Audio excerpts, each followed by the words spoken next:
So yun guys, nandito na tayo sa Villa Marina United Methodist Church. Ipapakita sa atin ni Him Lord yung tag dito, parsonage. Alam nyo dati dito ako nakatira eh. Ayan. Ayan bro. Oh, bata pa sila niyan. Diyan na. Oo, ayan na. Ito yung pintuan, andyan pa yung sa Brit. Ay, andito pa pala. Pakita natin. Ayan pa yung pangalan ng anak ko. Princess Alrice Encarnacion. Di pa nabubura. Tsaka yung, Sabrina. Marjorie. Oo nga, Ito. Katagal na, bro.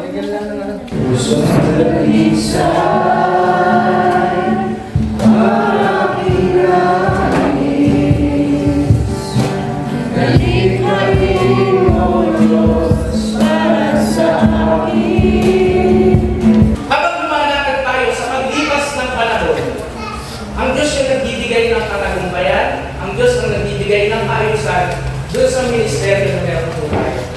Amen po ba? Kaya nga yung tema, ang ganda. Bawat tagumpay, Diyos ang nagbibigay. Ibig sabihin, bawat karanasan natin, ministry man ito, trabaho man ito, o sa lahat ng mga pinagkakabalahan natin, tanging ang Diyos lang ang makapagbigay ng katagumpayan. 12:17 na ng tanghali. Hello guys, pupunta tayo ngayon sa Villa Marina United Methodist Church para mag-preach po doon at gaganapin ang 9 founding anniversary po nila. So yun, samahan nyo kami at nakagayak na yung mga bata. Ayan. Tsaka yung aking misis siyempre. So yan guys, kita-kita na lang tayo doon. Bye bye. So yan na nga, ginayak ko na yung dapat na dalhin. Siyempre ang di natin kakalimutan yung pang ating malakasan na barong. Ganyan. So yun, pupunta na tayo. Bagong gupit kasi ko kaya ganyan, parang kalbo. Sobrang init. So yun guys, ready to fight na tayo. Alis na tayo dito sa church. At ayan, nakagayap na yung aking panganay, bunso, at syempre yung aking asawa. Seryoso kayo. Oh, nak, tara na, let's go!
So ayan guys, nandito na tayo sa Villa Marina United Methodist Church.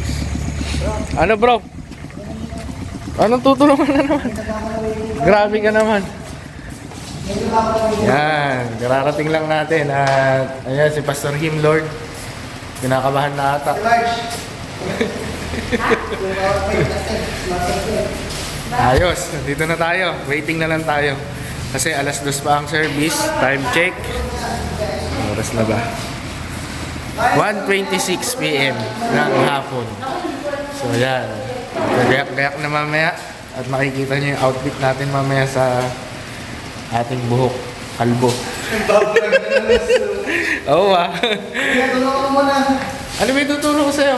andito na nga, oy. Itong project ko. Bakit ba? Kaya na merch yan. Ayos na yan. Ang problema doon ni... Ayaw mag-flash. Hello guys. Ipapakita sa atin ni Himlord yung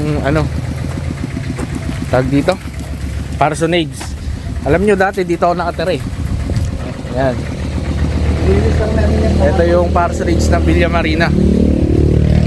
Dito ako nagtuturo. Dito tayo nagtuturo ng mga bata, di ba? Maalala mo? Wala pang CR dito. Wala pa CR dito. Tapos nasa labas yung So ayun may development naman na. May CR na rin. Dati ito yung dating church. Problema lang dito. Pero ngayon parsonage na. Wala pang ina.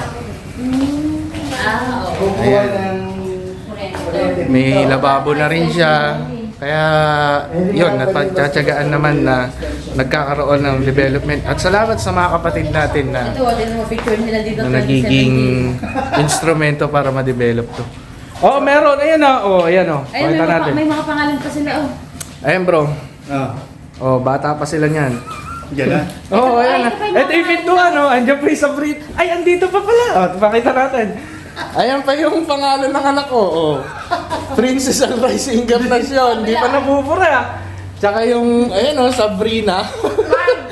Marjorie. Oo nga, Ito. Katagal na, bro. Lagyan lang ng Meron na rin, may CR na rin sa loob. Ganda. Hindi na. Puri ng Panginoon. Oh. Hindi na katabi ng bowl yung higaan. So, yeah, may development na nga. Ah, Ilang taon din tayo dito? Tagal. Tagal kaya. 2017. 2017. Nag-abot pa kayo ni Joshua eh. Oo nga. Oo. Ayan, ito yung tinaro namin noon. 2019 si Joshua dito. Oo. 3 years kaya. At least merong development. Praise the Lord. Ito yung yung kinuha nila, bumalik na. Yung Poso Negro. Yung Jetmatic. Dramatic. Ayan, oo. Dito nakalagay yan, Bruno, Dito sa harap. Dito, Dito nakalagay. Pwede ko ilagay ngayon ko. Payuna yan bro. Yan lang. Payuna eh. So, yan yung dating church. Ito yung dating church. Na ngayon, meron ng church doon at ginawa naman parsonage. Doon daw titira si Lord. Diyan ako matitira, bro. Kung mananatay niyo. Mahirap mag-assume. Isa bagay, So, yun lang. Mamaya, hintayin muna natin mga kapatid natin na Mahirap mag-assume. tayo yung magbibigay ng mensahe. Ayos. At least mahirap.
Salamat, salamat, oh Jesus, sa pag-ibig mo.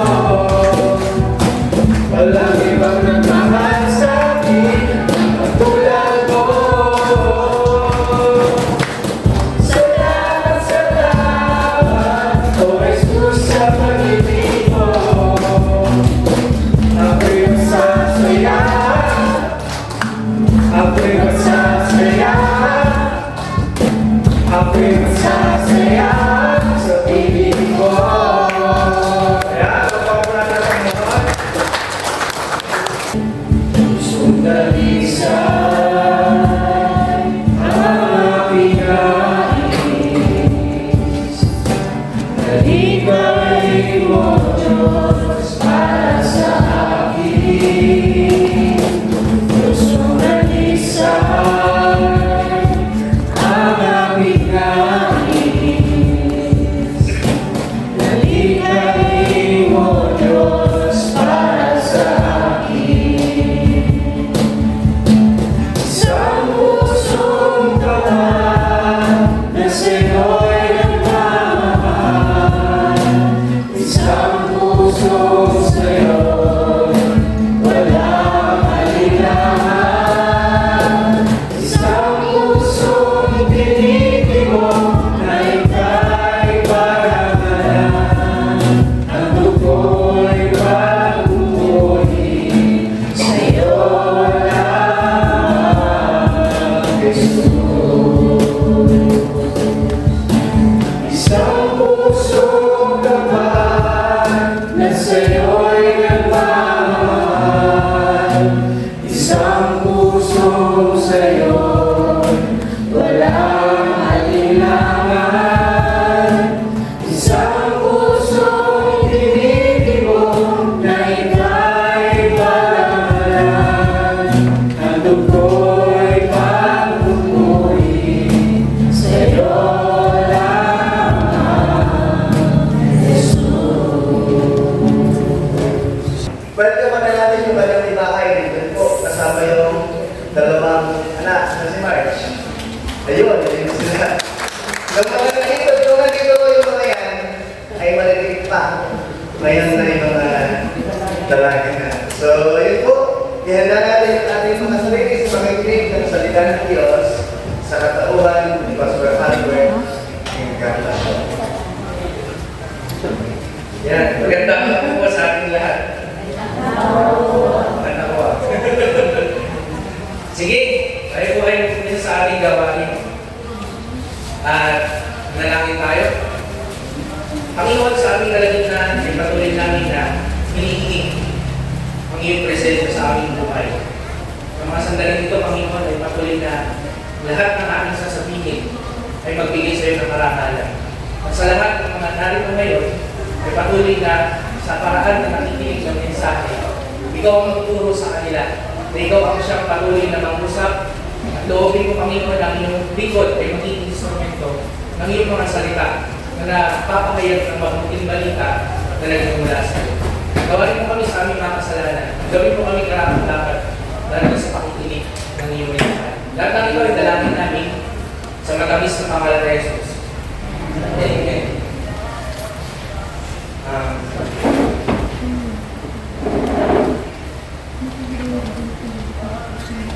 So yun po, yung ating mensahe ay natatagpuan sa 2 Timothy chapter 2 verse 1 hanggang 7. Na meron kong tema ko ninyo, bawat tagumpay, Diyos ang nagbigay. Naniniwala po ba tayo doon? Na sa buhay natin, bilang kumikilala sa Panginoon at lumalakad sa pananampalataya, yung Diyos yung nagbibigay ng katagumpayan sa buhay ng bawat isa. Palapakan naman natin yung Panginoon. Ngayon ay 9 founding anniversary natin dito sa William Marina University. Parang kailan lang. Sasaripahin ko rin yung mga karanasan dito noon. Alam niyo po ba dati, nag-aalala naman ng manok dito. Nandiyan ba si Tito Alex? Nag-aalala naman ng manok dito noon. Dahil marami kaming bigas, ang pinapakain ko sa kanila ay yung anin. Kaya nga, nung hinahagisa ko ng Araw-araw yun, maga, hapon, tanghali, puro kanin. Ang yung manok ko noon, na pinapakain, nag-rayon ko ba? Kumbaga, hindi na makalakad. Dahil hindi ko marami sa akin eh. Sabi ko kay Tito Aris, nakain na natin. Dahil pinatay namin, ginawa namin tinola. Pero yun po, mga karanasan natin sa mga ministry. Dati naman nakarating tayo ng bundok. Tama po ba? Kasama yung mga bata, yung mga matatanda na naging katuwang natin sa misyon. Napupuno yung polong-polong ni Tito Maynor, nakakadalawang balik yata ang tatlo sa bundok. Kasi nagpapaya sila. Andun sila. Pero hindi na sila nakapag-church. Hindi na sila nakapag-church. So, yun yung isang mga misyon natin naman dito. Kasi masarap na ano eh, yung bagay yung may puso tayo sa bata na pinupuntahan sila doon, bibisita sila balik dito. Masarap sariwain yung mga bagay doon na yun na ginagawa natin sa Panginoon. Ano? At yung lahat ng mga bagay doon na yun ay karanasan natin sa Diyos kung paano tayo lumalakad doon sa ministeryo na kanyang pinagkaloob.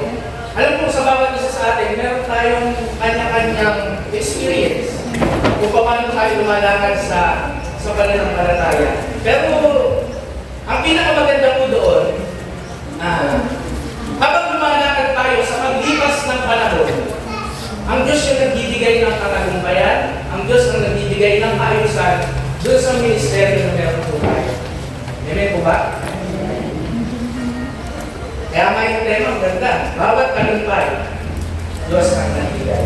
Ibig sabihin, bawat karanasan natin, ministry man ito, trabaho man ito, o sa lahat ng mga pinagkakabalahan natin, tanging ang Diyos lang ang makapagbigay ng katagumpayan.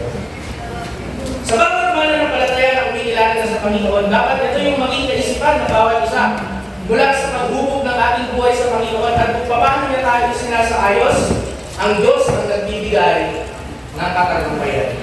Para po yan na ano, yung isang plane. Imagine ko kaya yung puti. Hindi po ba? Kapag, sigurado nagsasaka naman po yung maramihan sa atin. Ano? Kapag ginagawa mo yung puti, di po ba pinalpak mo siya kalampor, hindi mo siya ma-appreciate. Tama ba? Nakakapakit ng lima. No? Pero tayo, kung nakikilala sa Panginoon, tayo yung parang puti. Kumbaga, yung creator natin ay walang iba kundi yung Panginoon. Ngayon, kung ano yung gusto ng people sa atin, yun yung mga bagay na nasusunod sa ating buhay bilang mananampalataya. Ano? At sa bawat isa, ma-appreciate mo yung ginagawa ng Panginoon kung nakakonekta ka o nakaalim ka dun sa gusto ng nais ng Panginoon para sa iyo. At yung buhay ng bawat isang ganun sana sa atin. Ang Diyos ang nagugulma, ang Diyos ang nagsasaayos, at bilang mananampalataya, sinusunod natin yun ng walang pag-aalinlangan. At ganoon din po sa church. Ganoon din sa church. Hindi lang sa buhay ng mananampalataya, kundi sa church din. Hindi natin mararanasan ang tagumpay kung wala ang Panginoon. Sa church. Ang Diyos ang nagbibigay ng tagumpay sa church. Ganoon din sa mga manggagawa, ganoon din sa church members. Ang Diyos ang nagbibigay ng katagumpayan. So, aralin natin yung 2 Timothy chapter 2, verse 1 hanggang 7. Ito po yung payo at pangangaral ni Apostol Pablo kay Timoteo para siya ay maging mabuting guro. Maging mabuting guro. Mabuting lingkod ng Diyos. Kaya babalikan niyo po yung title ng ang mabuting kawal ni Kristo Jesus. So, dinadalisay siya. Binepektuhan siya kung ano yung gustong mangyari ng Panginoon para sa kanya. Kung ano yung mission niya, yung mga ministry niya, yun po yung kanyang ginagawa ng Apostol Pablo. Itinuturo niya yun ng walang pag-aalinlangan.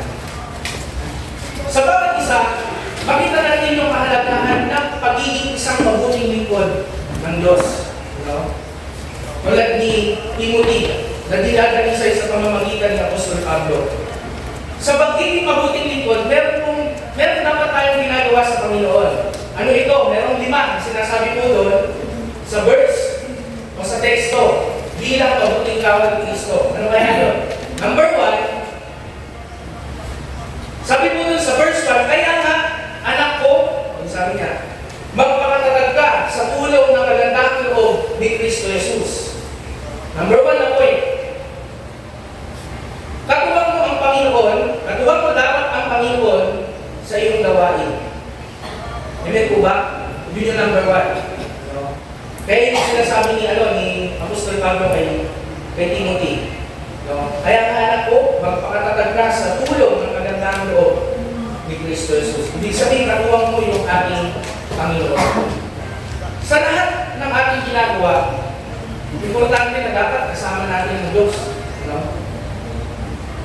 Remember, hindi tayo magtatagumpay kung sariling kakayahan lang natin yung masusunod. O yung sariling pamamaraan. Hindi human effort, hindi human knowledge ang gagawa ng katagumpayan kung hindi yung Panginoon na meron tayo. Amen ba? Sa pamamagitan ng pananampalataya, ito ay nahayag sa buhay ng sumusunod kay Kristo. Dahil nagiging katawang niya yung kanyang Panginoon. Hindi lang ang iyong sarili, kundi kasama mo ang Panginoon. Kaya nga halimbawa, kung meron mabuting hangarin yung isang leader natin, o halimbawa, yung ating pong pasto, meron siyang mabuting hangarin, may sinasabi siya, maaaring binubulong sa kanya ng Holy Spirit na gawin yun. Ang tanging magagawa natin ay ipadalangin natin siya. Ipag-pray natin, para yung ministry na meron siya ay masuportahan ng mga church member na kabilang sa simbahan. Huwag natin hahayaan na pigilan yung kalooban ng Panginoon. Kaya ang sabi dun sa mga awit, chapter 119, verse 2 hanggang 3, ganyan mo ito, ganito. Mapalad ang sumusunod sa kanyang patakaran. Kanino? Sa Diyos.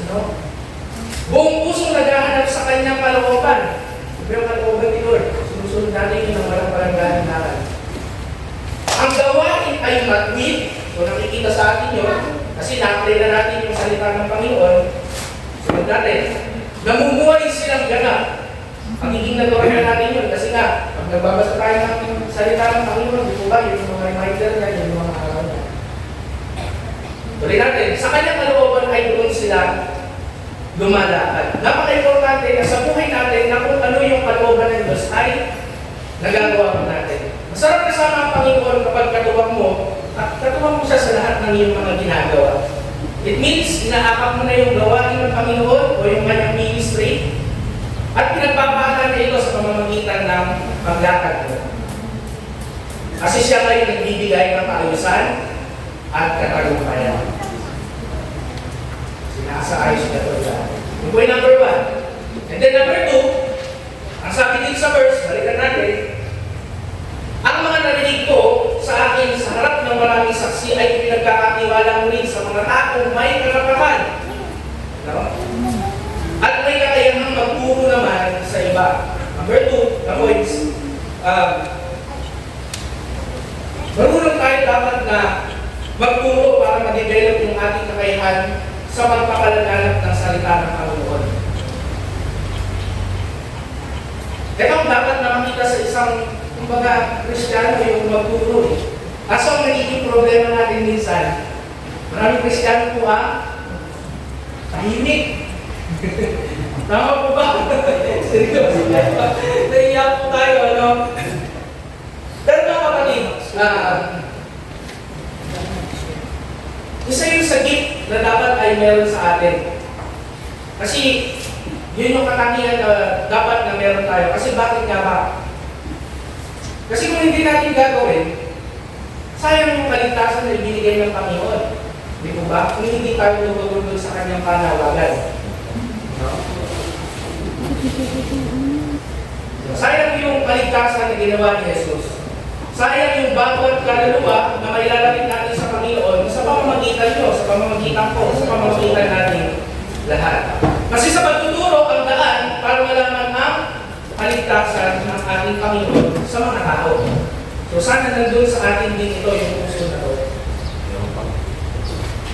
Madalas na pinapaalala sa akin ng nanay ko, ang unang ministry na meron daw sa church or sa isang leader ay yung kanyang pamilya. Tama po ba?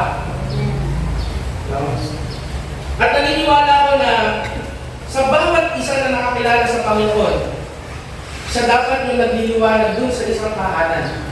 Kung hindi pa nakakilala yung mga kapatid, anak, kayo po yung magiging instrumento para sila yung makakilala din sa Panginoon. Wala, seryoso tayo. Bakit? Kasi yun yung unang mission na meron tayo, ang ipakilala si Kristo. Para sila man, na tayo na nakagawa ng kaligtasan, naligtas din sila. Alam niyo po ba, mayroong isang kwento na sinabi niya, nung pumunta na siya sa kalangitan, and then mayroong anghel, andyan yung kaharian ng Diyos. Yung pastor, papasok na siya doon sa kaharian dahil sabi, in-interview siya ng anghel kung ano yung mga ginawa niya sa babaw ng lupa. Yung sinabi niya, nung pumasok siya, sige, pwede lang pumasok sa kaharian ng Panginoon. Ang sumalubong sa kanya, yung kanyang pamilya at yung mga kongregasyon na meron siya. Ano yung ginawa? Dahil sila ay nagpapasalamat. Kasi nga, magiging instrumento tayo dito sa ibabaw ng lupa para sa kaligtasan ng ating Panginoon. Imaginin po natin na para tayo nasa isang barko na meron isang kapitan na nagbibigay ng instruction doon sa kanya kung pinamamahalaan. Hindi makakapunta ang mga pasahero sa kanilang patutunguhan kung wala yung kapitan. Di po ba? Ano? Siseryoso nyo ba?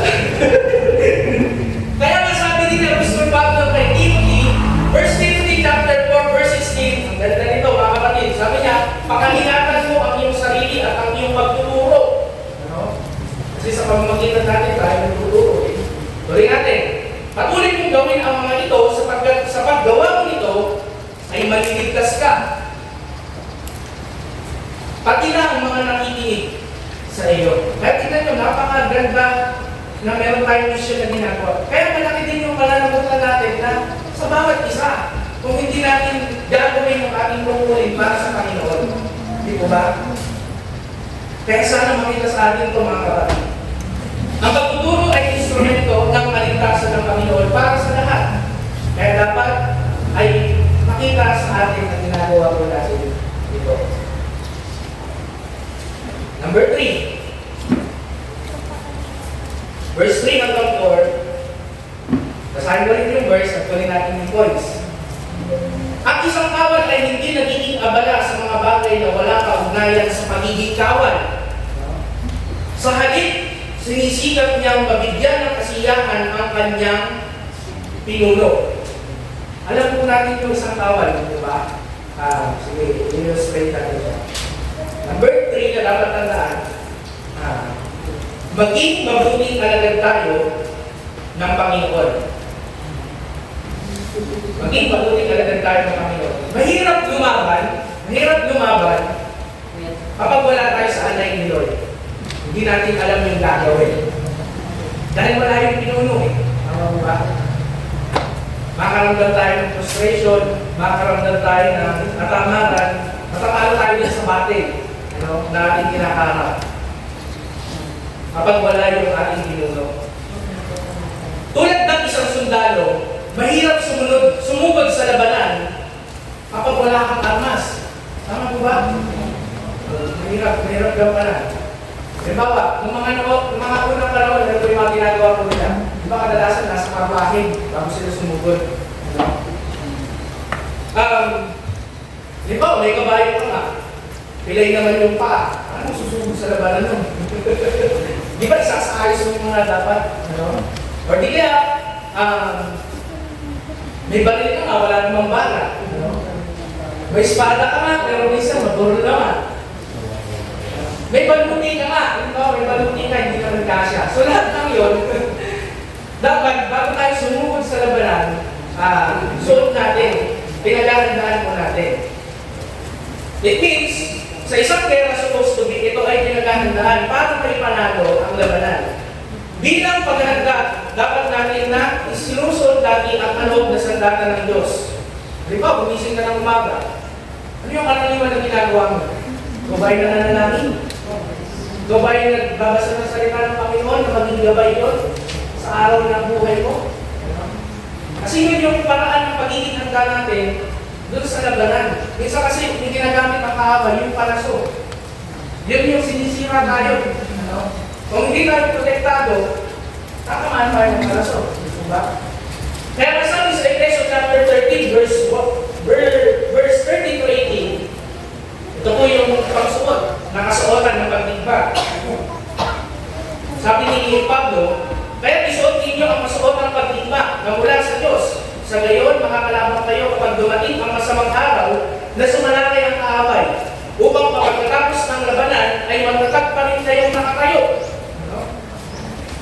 Kaya't maging handa kayo, ibigis ninyo sa inyong bewang ang sindron ng katotohanan at isuot sa inyong dibdib ang baluti ng admiran. Suotin ninyo ang sandalyas ng pagiging handa sa pangangaral ng magandang balita ng kapayapaan. Lagi ninyong gawin panangga ang pananampalataya na siyang papatay sa lahat ng nagdiliyab na palaso ng diablo.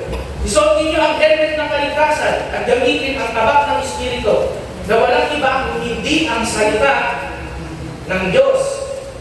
Ang lahat ng ito ay gawin ninyo ng may panalangin at pagsamo. Manalangin kayo sa lahat ng pagkakataon. Sa patnubay ng Espiritu, lagi kayong magiganda at patuloy ay panalangin ang mga hinirang ng Diyos. So yun, manatili tayong matatag sa labanan. Maging mabuti tayong kawal ng ating Panginoon. Isuot natin yung baluti ng Diyos sapagkat ito ang magbibigay ng katagumpayan sa ating buhay. Yan po yung number 3. And then number 4, buhay yung mga galala, dalawa na. Number 4, sabi dito, may natutunan po ba?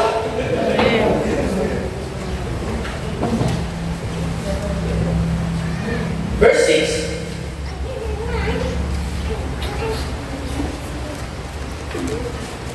hindi maaaring gantimpalaan ang isang manlalaro kung hindi siya naglalaro ayon sa alituntunin. Number 4, tayo ay kalahok sa isang patimpala. Ano yung patimpala? Sige na, primitive na. Patimpalak ng pananampalataya na dapat natin tapusin. Walang nag-uumpisa na hanggang umpisa lang. Kailangan dapat tapusin. Ano? Sa isang karera, hindi tayo mananalo kung hindi natin tatapusin ang laban. Ganun din po sa pananampalataya. Hindi tayo mananalo kung hindi natin tatapusin yung pananampalataya na meron tayo. Kaya nga sabi ni Apostol Pablo kay Timothy din mismo, sa 2 Timothy chapter 4, verse 7 hanggang 8, pinagbuti ko ang aking pangikipaglaban. Diba? Ganda. Natapos ko ang aking dapat takbuhin at nanatili akong tapat sa pananampalataya. Makakamtan ko na ang koronang nakalaan para sa mga matwi. Yung award. Yung award sa ating Panginoon. At sa araw na yun, ang Panginoon ang siyang makataho ng buong, ang siyang magbubutong sa akin ng korona, hindi lang sa akin kung hindi sa lahat ng nararabig sa kanyang pagbabalik. So, ibig sabihin yung lahat ng mga ginawa natin, ay patuloy tayo na maaaring awardan ng Panginoon. At kung sakali, tapusin natin yung mga itinagawa niya bilang lumalakad sa pananampalataya. Magbutihin natin na tapusin na nakaugnay ang ating buhay kay Kristo. Ang 5, ito na po yung ulit. Verse 6 hanggang 7. Ang magsasakang nagtatrabaho mabuti ay siyang dapat unang na makinabang ng bunga ng kanyang pinaghirapan. Ito po ba yun? Isipin mo mabuti ang sinasabi ko sa iyo at papaunawag sa iyo ito ng Panginoon ang lahat ng ito. Ang 5, nagkakatandaan, magtanim upang magkaroon ng mabuting bunga. Mga kapatid, pwede po bang mangyari na mag-harvest tayo halimbawa? Mag-harvest tayo. Pero first of all, Hindi ka naman nagtanong. Pwede mo ba yun?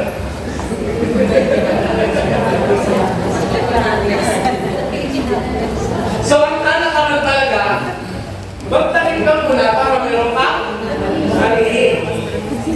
Okay, sige. Kadalasan yung talaga. Alam niyo ba mga kapatid? Tayo po ay nagtatanong din sa Panginoon. Kasi minsan ang mindset ng iba, kaya nag-preach si Pastor, alam ko halimbawa sa part ng stewardship. Kay Pastor na pupunta. Hindi po. Yun po ay napupunta sa ating ministry. Yung mga bagay na kung ano yung pinakaloob po natin, part po yan na tinatalim natin sa Panginoon. Darating yung point sa buhay natin na maunawaan natin yun. Yung kanina pong offering pinapaliwanag ito madalas, offering times, kapatlegs. Ibinabagit po yun para may mapasok ulit na mga ministry na pwedeng gawin. So, ibig sabihin tayo, na mga anak ng Diyos, nagiging instrumento tayo sa gawain ng Panginoon. Pero hindi doon nagtatapos. Yung Diyos, siya po ang nagbabalik sa inyo ng pagpapala rin para i-sustain yung pangangailangan sa church. Kaya naniniwala tayo sa kasabihan na kapag merong itinanim, meron po maanihin. Yun po ay patuloy na ginagawa natin para sa ministeryo ng ating Panginoon. Sabi po sa 1 Timothy chapter 6 verse 7 to 19, ang ganda nito, sabi na doon, ang mga mayayaman sa material na bagay ay utusan mong huwag magmataas. Tayo magtami, kung natin, pag minsan, pag meron isang tao na sa taas na, huwag, may pinamaalala. At huwag umasa sa kayamanang lumilipas. Sa halip, umasa sila sa Diyos na masaganang nagbibigay ng lahat ng bagay para sa ating kasiyahan. Kapag pera na nagpapasaya sa'yo, hirap yun. Pero kung ang Diyos ang nagbibigay sa'yo ng kasiyahan, mas maganda yun. Kasi, inuunan mo pa rin yung Panginoon na siya ang nagsusustain ng lahat na meron sa'yo ngayon. Tuloy natin.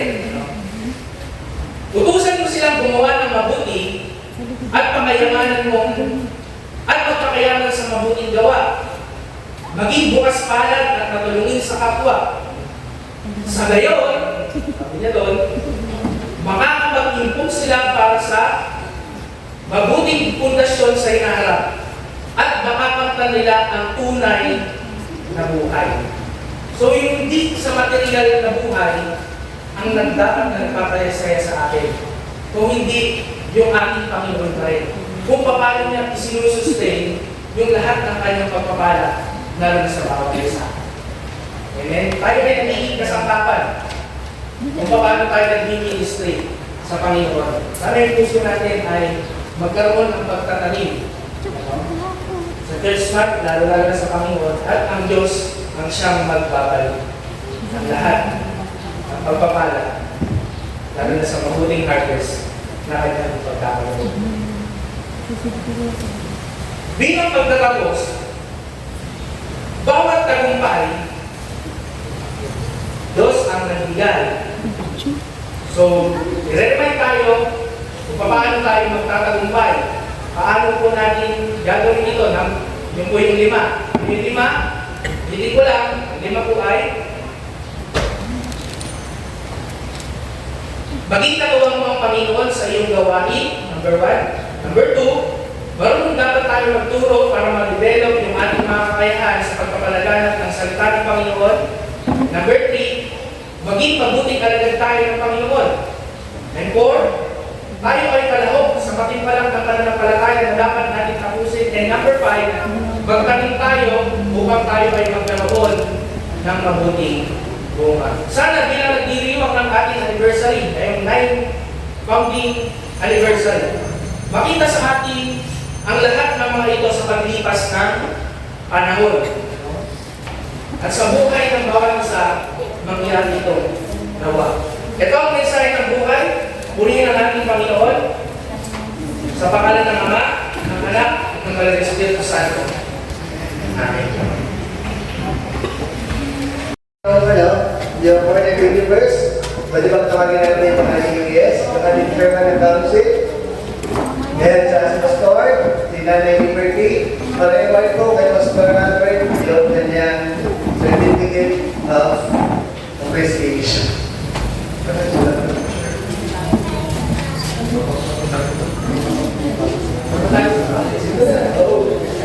Basahin ko po yung sinalaman ng certificate. Villa Marina for Certification of Success United Methodist Church, Central Zone, Philippines, Annual Conference, Northeast Central Zone District. Barangay Villa Marina, San Jose City, Nueva. This certificate of appreciation is awarded to Pastor Albert J. Encarnacion for his possible contribution to enlightening the faith of Villa Marina, worshiping dedication and versatility, and common Kanibay Diyos Libigan in celebration of its 9th founding anniversary. Given this 25th day of February, in the year for Lord 2024, Villa Marina Sanctuary, Barangay Villa Marina, San Jose City, Nueva Ecija. Signed, Mr. Lester J. Bongsan Jr., Church Council Chairperson, Miss Velia C. Martinez, Church Leader, Reverend Roberto Sales, Resident Pastor, University DMC, Reverend Joel B. Alfonso, General Superintendent, Mrs. Liberty Del Mundo, Certified Name Minister, and yours truly, Pastor in Charge, Villa Marina Worshiping Congregation.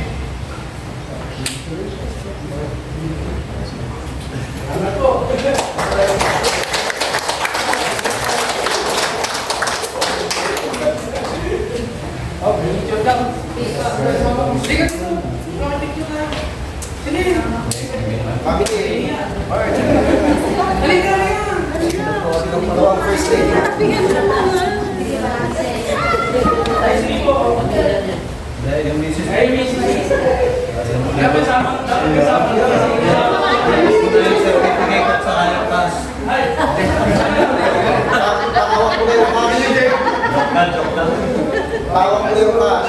Bye! Takot na ba yung cash?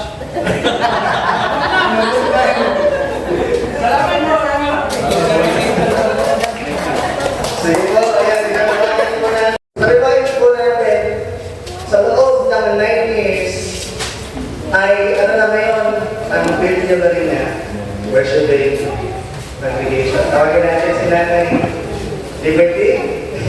Yung pong mga nalistina dito, Pastor, baka gusto nyo mag-share ng inyong mga karanasan dito sa ating iglesia sa lugar na ito. Nakita ko sa Pastor Joshua, nandiyan yung Marina. So, basta ako na kayo sa akin, alam niyo kung paano nagsimula ang iglesia ito. Ganun.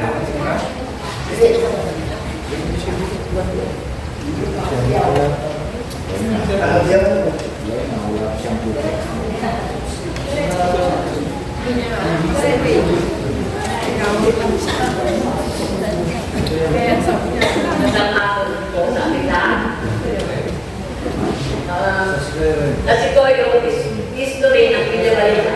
Kailangan pa namin na mga kasama namin doon. Kaya meet muna kami para mabuo namin yung history ng Villa Marina. Kung pagkaalam ko lang po dito sa Villa Marina noon, panahon ni Pastor Dante, at saka member namin noon si Mr. and Mrs. Oscar Pascual sa ating Mother Church. Kaya yun na nakuha namin na pwede mag-Bible study sa Villa Marina. Kaya nag-umpisa po kami doon sa mundo. Doon sa malapit sa bahay nila Mr. and Mrs. Pascual. Ang simula po nito ay sa ilalim ng mga punong kahoy pa lang po kami nag-Bible study. Ang natatandaan ko, Dere at Inicia at saka si Zeni Munsaya. Sila po ang kumahawak ng mga kabataan. At sa mga nakasalansan lang na sama-sama ng mga puno sila na umuupo. Kami naman, kami sa isang lugar na meron kami kubo-kubo na yari sa pawi hanggang sa ililit at namin dito. Ganun po yun. Tuwing hapon ng linggo, nandito po kami sa Villa Villa Marina po. Panahon na yun. Marami po kami.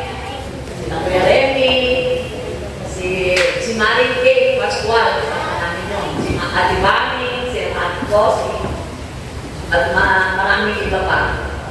Kaya yun po yung simula nito, Villa Marina. Hanggang sa binalang namin tayo yan. Pero yung si Dilek Rose, Nacho, si Rose po, na itong lupang ito, binenta. Kaya pinagpatakan po namin itong lupang ito. Kung natandaan ninyo yung ating van, pinulang yung pera na ibinenta yung van at ibinenta po yung 50,000 para sa pagbili ng lupa. Hanggang sa nung magkaroon na ng lupa, nalaman ng mga Koreano, kaya Koreano po ang nagbigay sa atin at tunig po ang ating simbahan. Natandaan ko ay November 18 kung magkaroon ng groundbreaking po dito sa lugar na ito. Hanggang sa si Mother dati 1915, dumating na dito sila Albert, sinasama namin. Hamot na kami dito, si Albert noon. Sabi ko, kaya mo nang mag-drive, may jeep pa kami kaharap. Yun, yung mga pinatutong mga malunggay, din ako lahat dito. Kaya yung puno po ng suka na yun, ako po mga talindog, meron pang langka yan. Sana nga yung langka yan mabuhay. Kasi yung langka na yun, napakaganda, napakabal yan. Yung tanim ko kasi doon sa malapit sa bahay, tinanim na bahay. Kaya ang sabi ko sa mga tiga-Villa Marina, paikutan niyo ng malunggay, pag panahon ng malunggay at may luma, may pagkakita kayo sa ninyo sa bayan. Kaya natunayan ko, nagkaroon pa ng contest, tayo sana nanalo. Kasi yung mag-grade nila, sabi nila, ay kayo na. Kaya umasa naman ako na kami nga yung mananalo. Pero nung final na, si Pastor Pedro na nang nanalo. Sabi ko, ayaw na namin sa inyo na yung premyo. Ayaw na namin tinagal yung premyo. Kasi nagdagdagan na po na, may nilibarin na, malaki kami pamate, pinuwi kami, pero kami pinuwi Tupali na yan. Nagdagdagan na ako. Kaya nanismaya kami. Natunayan, nagpapremyo pa na ako yung sinabi nila, yung halaman ng bumulangga, halaman gulay, halaman gamot doon, tulo ko yung mga halaman gamot doon. Matangkad ba siya kaso, nawala na daw, ninakaw. Bukas naman na yung cake. Ang una, bakit po dito ay yung hot wire, dalawang hot wire yung pinili ko para kano makulong kung Villa Marina. Pero yun na nga, kaya ngayon, eto, nagpakulang naman na, kaya yung mga inilang po ng donasyon, eto na po, yung ating bako. Kaya yung nakabila, hihintay pa. Sa awa ng Diyos, alam po na hindi niya tayo pababayaan, makukulong din natin yan. Mga naikot din tayo sa tulong ng Panginoon. Sabi nga natin, bawat kabubuhay, Diyos ang magbibigay. Amen. Amen po ba? Ako po malakas ang loob ko na mapapakulan na. Ang gamit ako yun natin. Sige, ganito pa rin po natin yan. Pero matutupad dyan ayon sa kalawagan din ng Panginoon. Pero sa akin, nakatapos din ang project na Villa Marina. Pero lagi tayo dumako dun sa mga dati, nais ko lang din po mag-share ng karanasan dito sa atin. Maganda yung place, malaki yung potential niya. Pero ang ipanalangin natin talaga ay tumira ang manggagawa sa lugar na ito dahil hindi talaga ang isang kongregasyon kung hindi na mag-stay dito work. So, lahat ay pwede, pero ang pinakamainam, panalangin natin, sana matuloy ang pangarap na matapos yung bachelor's. Nanisip pa namin yan, kaya sa puro kami na pa rin hanggang ngayon. Pero at least ngayon, wala na siyang maraming Maraming katulad. Anyway, may mga tamangagin po akong kabati sa atin. Ayan, para sa mga pagbati, bago tayo lumako doon sa pagkakalapog. Manahin na natin si Chairman, Kuya Jun, Bongga, Chairman po ng San Jose City United Methodist Church. Magandang hapon po sa ating lahat. At ako'y natutuwa dahil siyang na taon na mula nung nakikita ito. At siyempre, kailangan talaga natin magdugo tayo, lalo na sa mga pamilya na maidala natin sila dito. Kasi po, parang magbibilang mga tao na nandito na mostly mga tigabayan po. Mas maganda rin po na dumami tayo. Yun nga yung sinasabi ng pastor kanina. Mas maganda na ang pastor ay nandito. Kasi po, everyday may mga dumadaan na tao dyan. Kung nakikita mo na nakasarado sa silito at wala sila nakikita ng tao, parang po wala nag-i-interest siguro na tubutan. At siyempre wala nagdadalaw sa inyo. Di ba? Maganda rin po yung nagdadalaw sa inyo para maiganyo rin nyo yung inyong mga anak, mga siyempre, ang asawa, at hindi naman siguro kayo bago lahat. Di ba? At patuloy po natin ipanalangin na naway ang Villa Marina ay maging isang local church. Yan lang po. Happy anniversary po sa atin.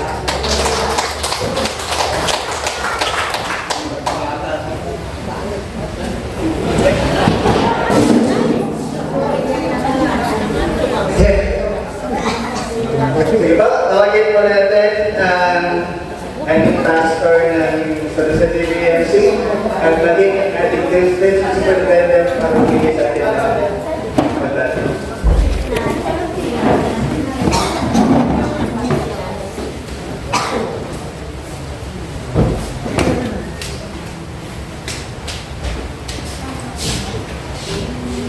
Pag na walang tayo aming sinasal.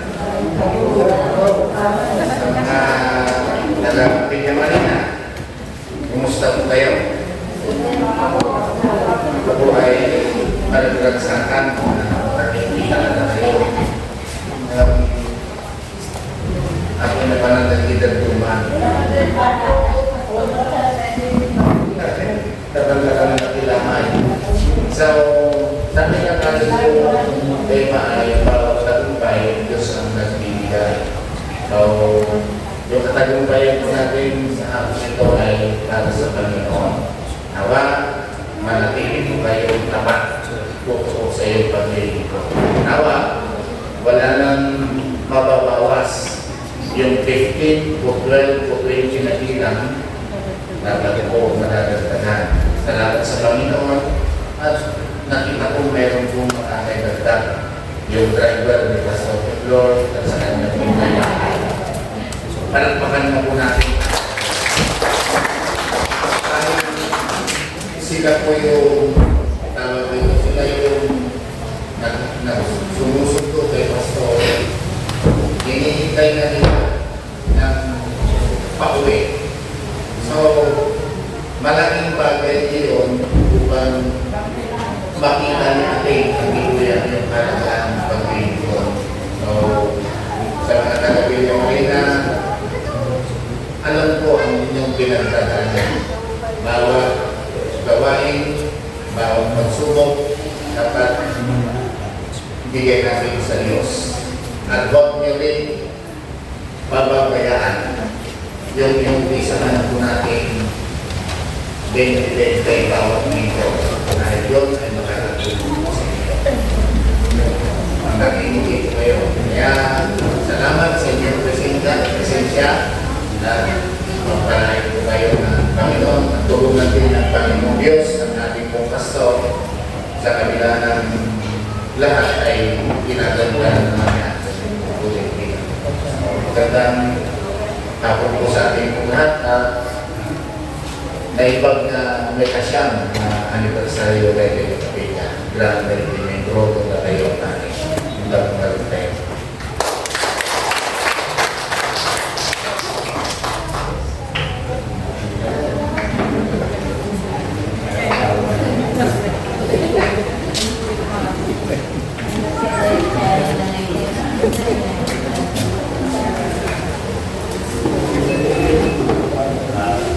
Ganahan po sa ating lahat, pinabati ko kayo ng maligayang kaarawan. Ikasang na anibersaryo na mag-isang hindi. Nakakatawa ang sipahan na ito kasi maliit lang siya, pero naman pa kayo magpapagawa sa inyong mga sipahan.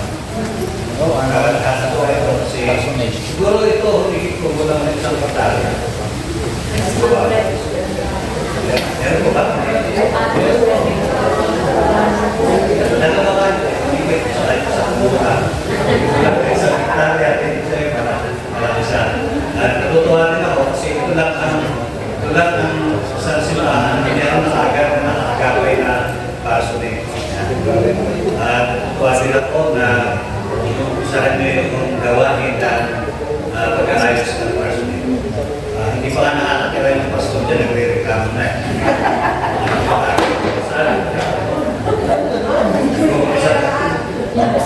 Parang tinatanggihan na po agad yung pastor. Nasira na agad. So, nakisupapati sa inyo at natuwan ko yung ating gusto nito sa lahat ng inyong gawain. Ano po ang mas malago pa na gawain para tutulong po ako ng konti para sa ibang pagkakaan.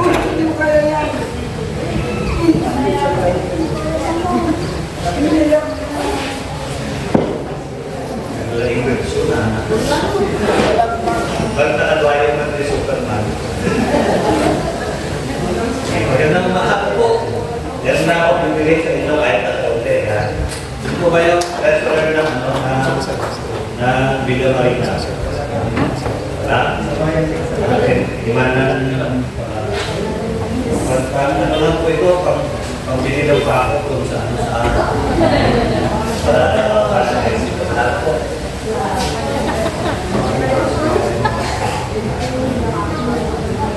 So yung nakakalimutan po tayo na naging bahagi ng Villa Marina ng Bulacan.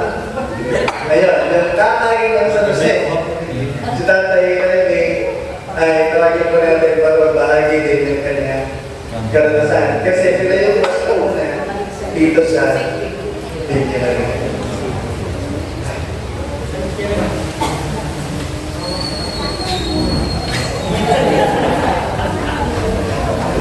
Sabay lang po, okay na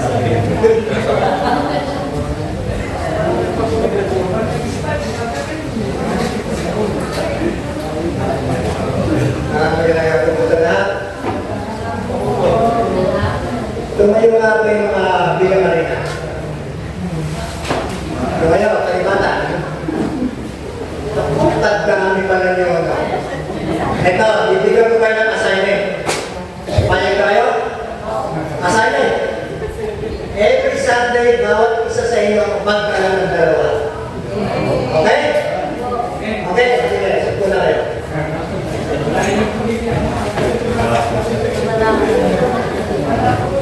Kasi nakakatawa eh, sabi mo eh. Kasi si Pastor Lingron, natuba ako kan kita na eh. Ako tatay ka. Kanin pa ka. Marami ng bata. Ito po ngayon. Kasi, sabi ni Lingron ganito, Pastor, history ng Villa Marina. Ito kasi yung ginawa ko na ito. Way back nag-start na itong Villa Marina. Wow. Ito, babasahin ko lang to. Bago ko basahin ito, bibigyan ko ng isang pagkalan sa mga taong naririto na nagbigay ng kanilang talino at pagod para may tayo una natin. church. Yung isang iba po wala, pero pag natawag ko, kumayo po kayo. Si Manong mga Corpus. Ano yung kaya? Isa po yan. Isa pa yan yung Corpus. Si Alex Timbawan, wala po sa rito. Si Rose Nacho, patay na po yun.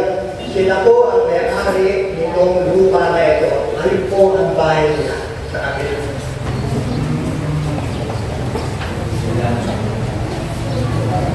Si Elvita Limbawa, yung pong asawa ni Alex, wala rin po sila dito. Si Manang Dolores Alabas, siya po ay may sakit. Siya po sa kabilang bahay.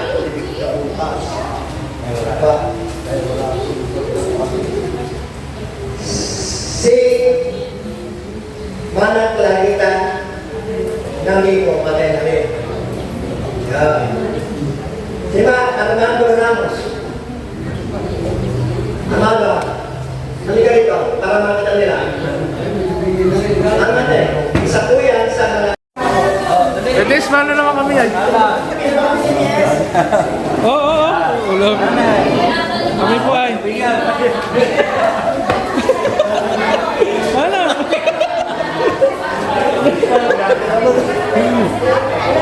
Oh, di ba? Bait ng taste namin. Nagpapamas ka na naman ng tag-20 ah. Saan nilagay yung mga sandok? Apat yun eh, nandito.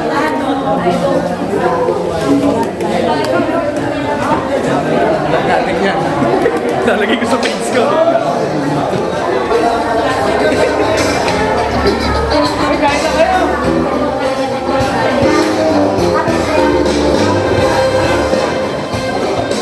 Ayun na, bro.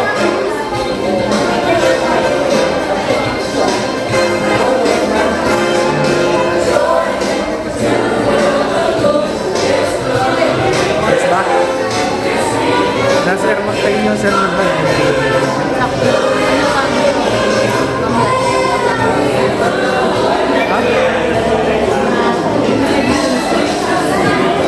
Itong pagsakay.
So ayun guys, nandito na tayo sa bahay at kauwi lang namin sa aming nakakapagod na biyahe. Maraming salamat at purihin ng Panginoon sa ating mga natapos na gawain. Time check 8:41 ng gabi kami nakauwi. Maraming salamat po kay Pastor Rolly na dumaan kami sa kanya, nakikapi kami kanina. Shout out, bigyan tayo ng sibuyas na puti. Maraming salamat Pastor Rolly. Ang Diyos ang magkaloob at magbigay sa iyo ng pagpapala. Thank you dito sa sibuyas na to. Masarap to sa itlog. Blessing. So yun, sa wakas nandito na tayo sa bahay at purihin ng Panginoon sa mga natapos nating gawain. So yun lang, maraming salamat po sa inyong panonood. God bless.